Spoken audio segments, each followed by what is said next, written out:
ओम नमो भगवते वासुदेवाय नमः। कल की कथा में आपने विदुर जी एवं उनकी पत्नी सुलभा के भगवत प्रेम की कथा सुनी थी तथा साथ ही साथ जाना था कि किस प्रकार श्री कृष्ण जी प्रेम के वशीभूत होकर विदुर जी के घर आए थे। इस कथा में हम दुर्योधन के द्वारा विदुर जी के अपमान की कथा सुनेंगे तथा साथ ही साथ विदुर जी के तीर्थाटन की कथा भी सुनेंगे।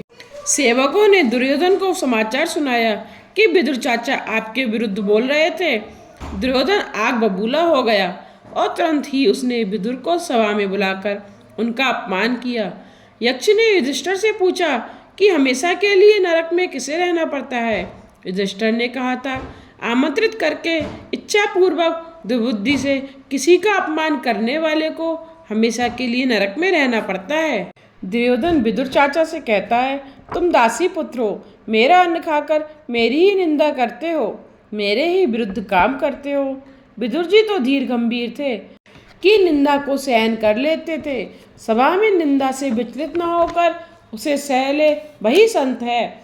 समर्थ होते हुए भी जो सहे वह संत है, वह भगवान का अवतार ही है।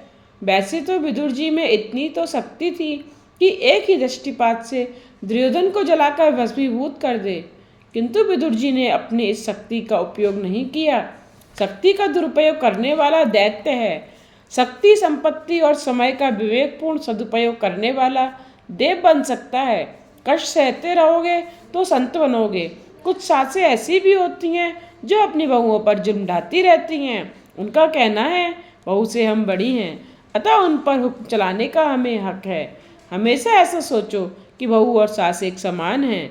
सास बहू से बड़ी नहीं है। किसी भी जीव को छोटा या हल्का मत समझो। जीव ईश्वर का ही स्वरूप है। विदुर जी की भांति 12 वर्ष तक तप करोगे तो सहन शक्ति आएगी। सात्विक आहार करने वाला ही सहन शक्ति प्राप्त कर सकता है। विदुर जी ने 12 वर्ष भाजी का ही भोजन किया।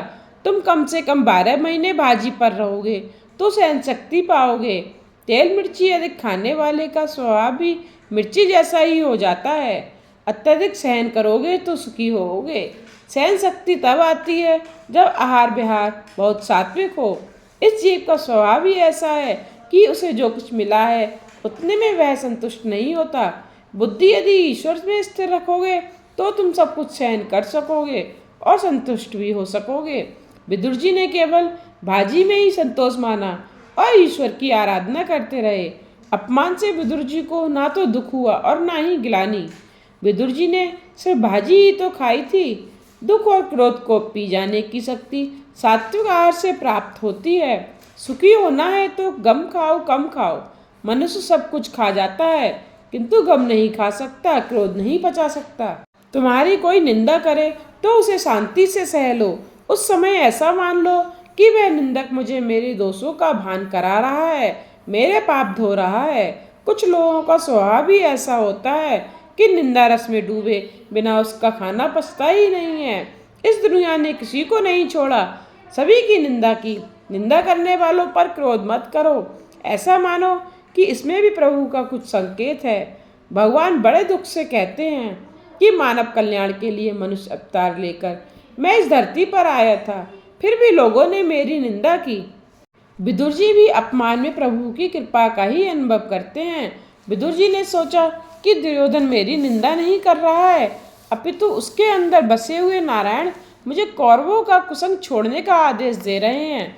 कौरवों का कुसंग छोड़ने की यह प्रभु प्रेरणा है। महापुरुष निंदा से भी सार तत्व खोजते हैं। जो अच्छी वस्तुओं में अच्छाई देखे वह साधारण वैष्णव है, किंतु जो बुरी वस्तुओं में भी अच्छाई देखता है वह उत्तम वैष्णव है।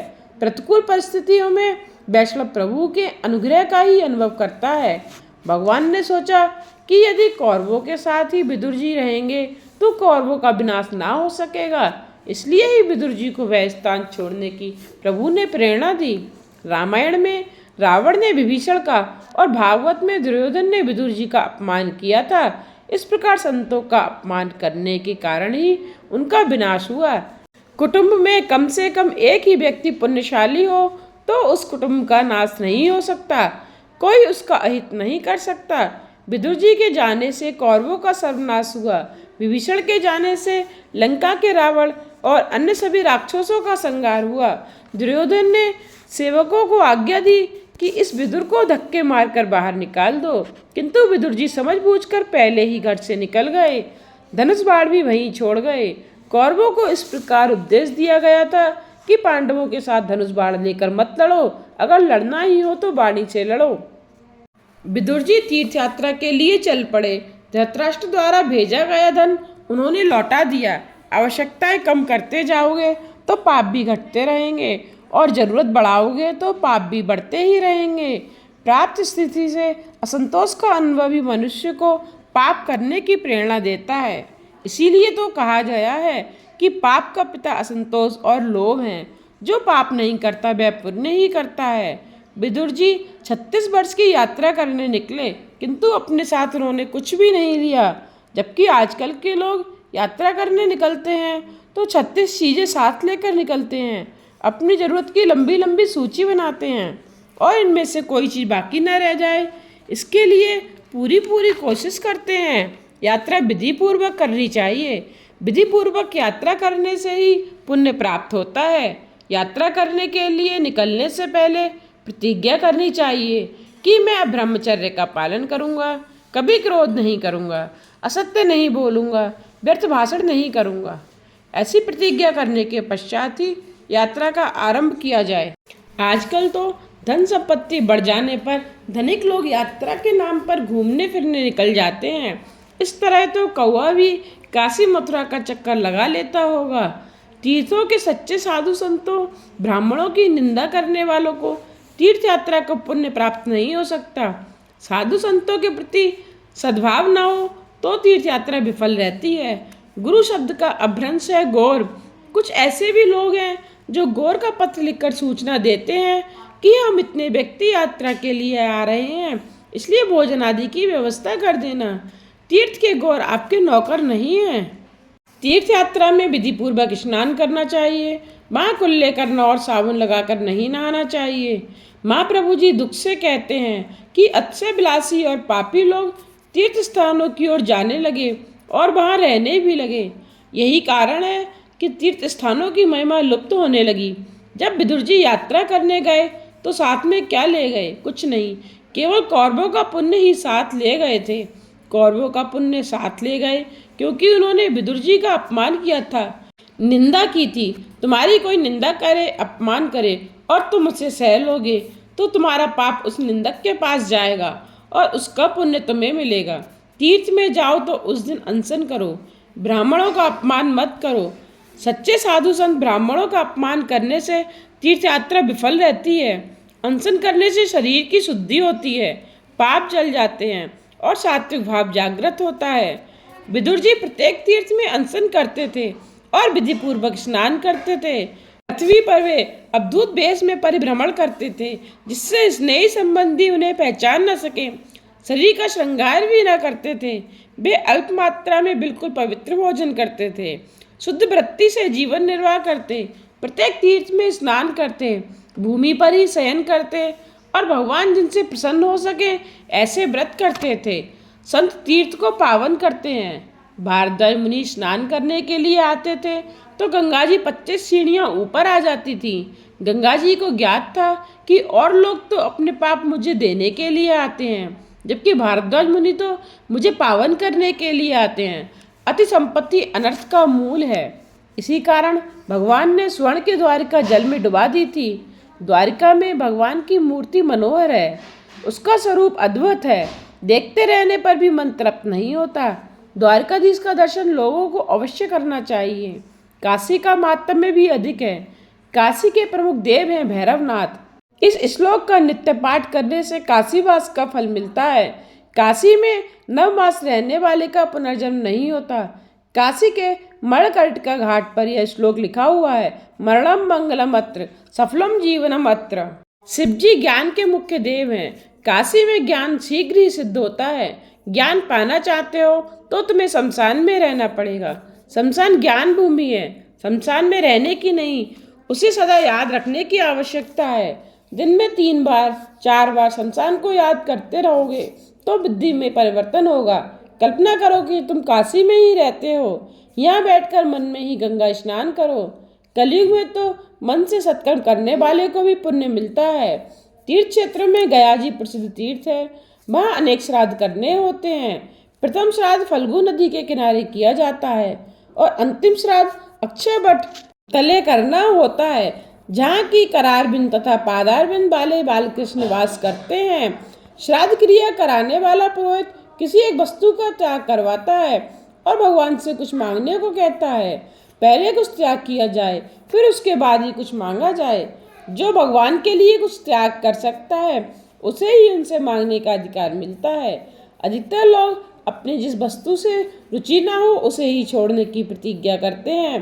खाने पीने की सामान्य चीज छोड़ने की प्रतिज्ञा अधिकतर लोग करते हैं, किंतु इस तरह साग सब्जी या फल आदि के त्याग से कोई लाभ नहीं होता। यदि पाप और विकार का त्याग करोगे तो लाभ होगा। ऐसा कहो कि काशी विश्वनाथ के दर्शन करके मैंने काम छोड़ दिया और गोकुल मथुरा की यात्रा करके क्रोध को त्याग दिया। एक एक तीर्थ में एक एक पाप छोड़ो, एक एक त्याग करो। प्रभु के लिए अति प्रिय वस्तु त्याग करोगे तो वे प्रसन्न होंगे। काशी ज्ञान भूमि है, अयोध्या वैराग्य भूमि है, ब्रज प्रेम भूमि है। ब्रज भूमि में कृष्ण प्रेम भरा हुआ है। नर्मदा का किनारा तपोभूमि है, रेवाति रे तपा कुर्यात। नर्मदा के किनारे पर ज्ञान, वैराग्य और भक्ति तीनों सिद्ध हो सकते हैं। तीर्थ में क्रोध मत करो। तीर्थ में ब्रह्मचर्य आदि व्रतों का पालन करोगे तभी तीर्थ यात्रा का फल मिलेगा। यात्रा करते हुए विदुर जी यमुना किनारे वृंदावन आए। ठाकुर जी की कृपा से तुम्हें समय मिल सके तो 4 मास वृंदावन में रहकर प्रभु भजन करो। कन्हैया ब्रज में नंगे पांव घूम रहा था। यशोदा ने समझाया कि नंगे पांव वन में घूमने से कांटे कंकड़ चुभ जाएंगे, इसलिए पगरखा पहन कर जा। तो कन्हैया ने कहा कि गायों की सेवा करने के लिए ही तो मैं आपके घर आया हूँ। गत जन्म में मैं राजा के घर में राम बनकर जन्मा था, तो मुझे किसी ने गौ सेवा का अवसर ही नहीं दिया। इसलिए मैंने सोचा कि यह भविष्य में गौपालक के घर जन्म लूँगा और गौ सेवा करूँगा। जब वे 5 वर्ष के थे तभी से गायों को खिलाने के बाद खाना खाने का उनका नियम था। कन्हैया ने कहा कि मेरी गायों के पैर भी तो खुले ही हैं, तो फिर मैं कैसे पगरखे पहन सकता हूँ। लाला के यूँ तो कई नाम हैं, किंतु एक वैष्णव ने कहा कि मुझे तो गोपाल कृष्ण नाम बड़ा ही पसंद है। कृष्ण ब्रज में खुले पांव फिरते हैं, अतः ब्रज अति पावन है। द्वारका में तो राजा थे, अतः खुले पांव घूम नहीं सकते थे। विदुर जी ब्रज के कृष्ण रमण से पवित्र रज में लौटते हैं। रमण रेती में गोपियों की भी चरण रज है। विदुर जी कृष्ण की मंगलमय लीलाओं का चिंतन करते हैं। यमुना के किनारे लौकिक बातें करना पाप है। यह भूमि अतिशय पवित्र है। श्री कृष्ण यहाँ गाय चराने आते थे। ब्रज की लीला नित्य है। भागवत के प्रमुख टीकाकार श्रीधर स्वामी ने कहा है कि भगवान का नाम, लीला, स्वरूप, धाम, परिकर नित्य है। आज भी भगवान श्री कृष्ण ब्रज में प्रतिदिन लीला करते हैं। भगवान कहते हैं कि जगत के किसी भी स्त्री, पुरुष, जड़ चेतन वस्तु में आनंद नहीं है। तुम मेरे पास आओ, मैं ही आनंद स्वरूप हूँ। श्री कृष्ण आनंद स्वरूप है। विदुर जी ने अनुभव किया कि श्री कृष्ण गायों को लेकर यमुना के किनारे आए हैं। यह कदम का वृक्ष है। वैष्णव इसे टेर कदम कहते हैं। कदम पर झूलते हुए श्री कृष्ण बंसी बजाते हैं और प्यारी गायों को बुलाते हैं कि हे गंगी, हे गोदावरी आओ। विदुर जी की ऐसी भावना थी कि वे लीला को प्रत्यक्ष देखें, अतः उन्हें यह सब अनुभव हुआ। गायों के बीच खड़े हुए गोपाल कृष्ण का ध्यान करो। ऐसे कृष्ण का ध्यान करने से तन्मयता शीघ्र प्राप्त होती है। इंद्रियों का विवाह परमात्मा के साथ करो, विषयों के साथ नहीं। भगवान का एक नाम है ऋषिकेश, उसका अर्थ है हर्षिक, माने इंद्रिय, और ईश का अर्थ है स्वामी।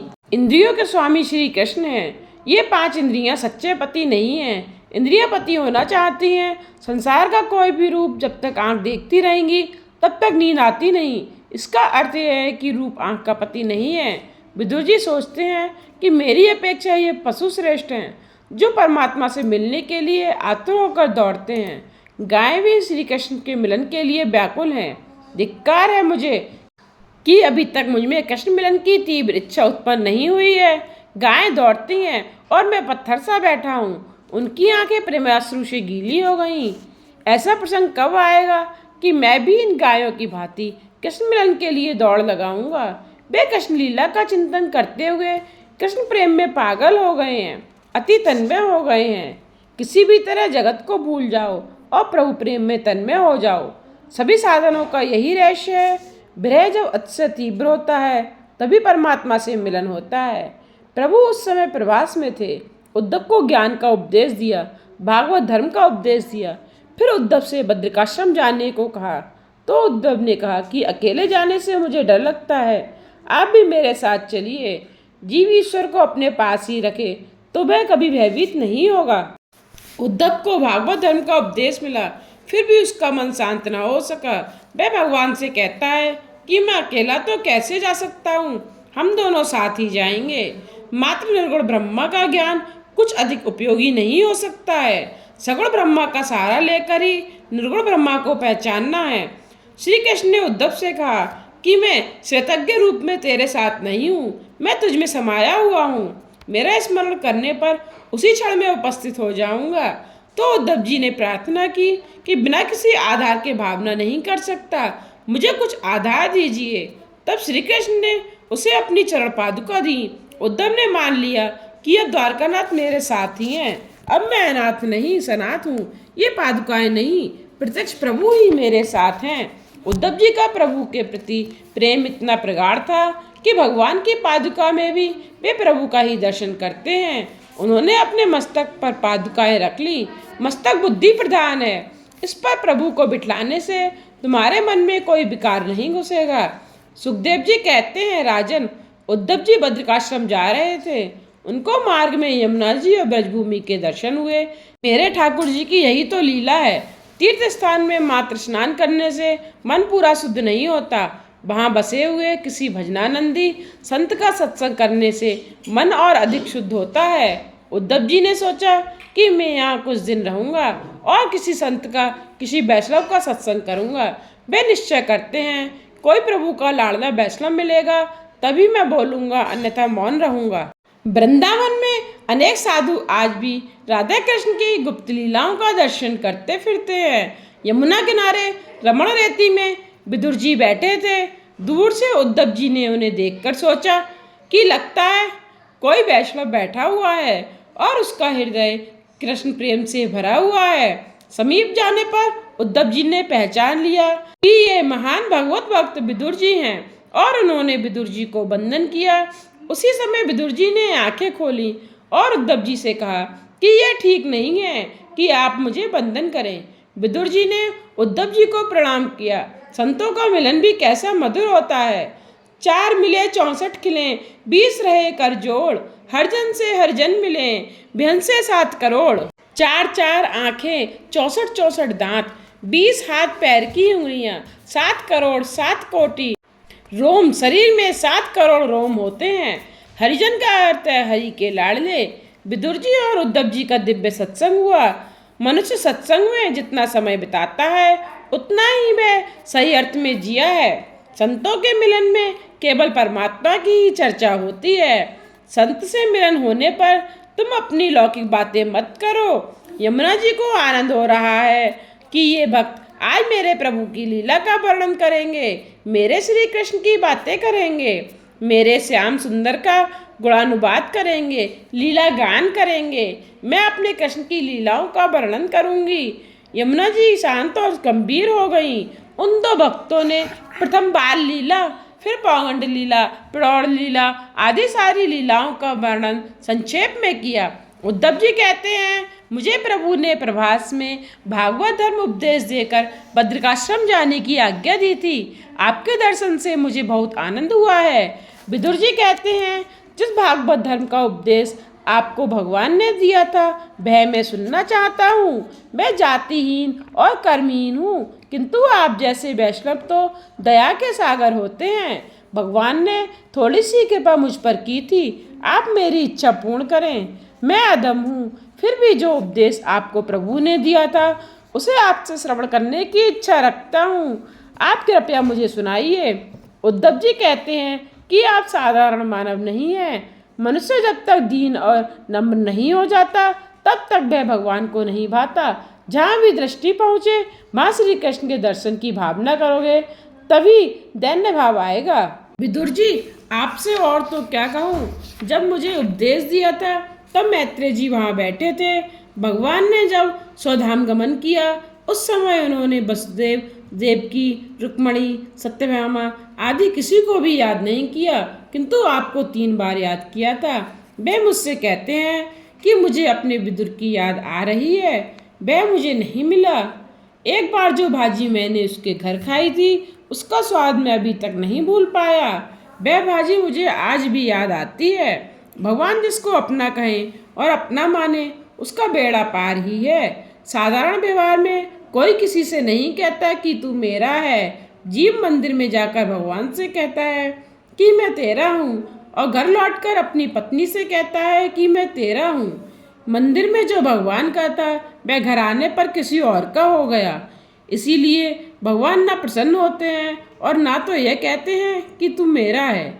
मंदिर में जो भगवान का था वह घर लौटने पर भी यह भूल गया कि वह किसका है। भगवान को वैसे तो कई मनुष्य कहते हैं कि हम आपके हैं, किंतु ऐसा कोई नहीं कहता कि मैं केवल आपका ही हूँ और अन्य किसी का नहीं हूँ। जगत में जब तक मनुष्य किसी अन्य का है तब तक वह भगवान का नहीं हो सकता। भगवान जिसे अपना समझे वह माया के बंधनों से मुक्त हो जाता है। भगवान से हर रोज प्रार्थना करो कि आप एक बार कह दें कि तू मेरा है। भगवान जब कहे कि तू मेरा है तभी सच्चा ब्रह्म संबंध होता है। तुलसीदास जी कहते हैं कि मुझ जैसे कामी को अपना कहने में राम जी को लज्जा होती है। आप राजाधिराज के आंगन में पड़ा हुआ कुत्ता हूँ मैं, तो मुझे अपने आंगन में पड़ा रहने दीजिए, मुझे अपनाइए। तुलसी कुत्ता राम का, मोतिया मेरा नाम, कंठे डोरी प्रेम की, जित खींचो उत जान। मैंने आपकी पट्टी गले में बांध ली है, मैं पापी हूँ फिर भी आपका हूँ। मैं कुत्ता हूँ राम जी का, परमात्मा ने मुझे अपनाया है। परमात्मा जब आपको अपना ले तब उन्हें जो काम पसंद आए वे ही काम करो। भोग में संतोष मान लो, किंतु भगवान के भजन में कभी संतुष्ट मत हो। भक्ति में जो संतोष मान लेता है वह प्रभु के मार्ग में कभी आगे नहीं बढ़ सकता। भक्ति ऐसी करो कि भगवान तुम्हें स्मरण करे, भगवान को तुम्हारी याद सताए। भगवान ने विदुर जी को 3 बार याद किया था। विदुर जी उद्धव से पूछते हैं कि क्या मुझे सचमुच भगवान ने याद किया था। उद्धव जी कहते हैं आप बड़े भाग्यशाली हैं, भगवान ने आपको 1 बार नहीं 3 बार याद किया था। उन्होंने यह भी कहा कि सभी को मैंने कुछ न कुछ दिया है, किंतु विदुर जी को मैं कुछ ना दे सका। इसलिए मैत्रेय जी को उन्होंने आज्ञा दी कि जब विदुर जी तुमसे मिले तो उन्हें इस भागवत धर्म का ज्ञान देना। इस बात को सुनकर विदुर जी की आंखों से अश्रुधारा बह निकली। प्रेम से बेहल होकर वे रो पड़े। परम भक्त उद्धव जी के मुख से भगवान के प्रशंसनीय कार्यों की बात तथा प्रभु के अंतर्ध्यान होने के समाचार सुनकर तथा परमधाम जाते समय भी प्रभु ने मुझे याद किया, ऐसा जानकर उद्धव जी के चले जाने से विदुर जी प्रेम बेहल होकर रोने लगे। उद्धव जी बद्रिकाश्रम गए और विदुर जी मैत्रेय ऋषि के आश्रम को जाने के लिए निकले। यमुना जी ने कृपा करके विदुर जी को भक्ति का दान दिया। यमुना जी ने नवदा भक्ति दी। ज्ञान और वैराग्य के बिना भक्ति दृढ़ भी नहीं होती और सफल भी नहीं होती। ज्ञान और वैराग्य का दान गंगा जी करती हैं। विदुर जी गंगा के किनारे मैत्रेय ऋषि के आश्रम में आए। गंगा जी की बड़ी महिमा है। विदुर जी ने गंगा में स्नान किया। गंगा जी के किनारे के ये पत्थर भाग्यशाली हैं, क्योंकि मैत्रेय ऋषि जैसे के चरणों का उन्हें स्पर्श लाभ होता है। इन पत्थरों पर वैष्णवों की चरण रज गिरती रहती है।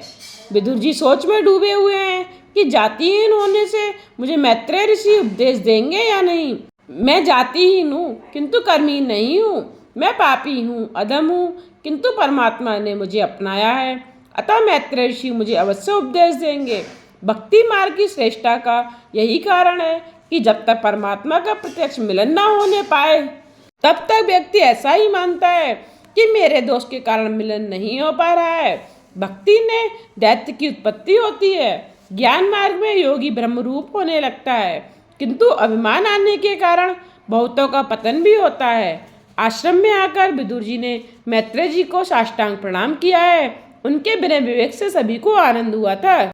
आज की कथा को यहीं विश्राम देते हुए कल की कथा में हम मांडव ऋषि की कथा, विदुर जी के प्रश्न और मैत्रेय जी द्वारा षष्ठी क्रम की कथा का वर्णन करेंगे तथा साथ ही साथ कश्यप ऋषि और दिति की कथा का भी श्रवण करेंगे तथा इसके साथ ही दिति के गर्भ धारण की कथा का भी श्रवण हम कल की कथा में करेंगे।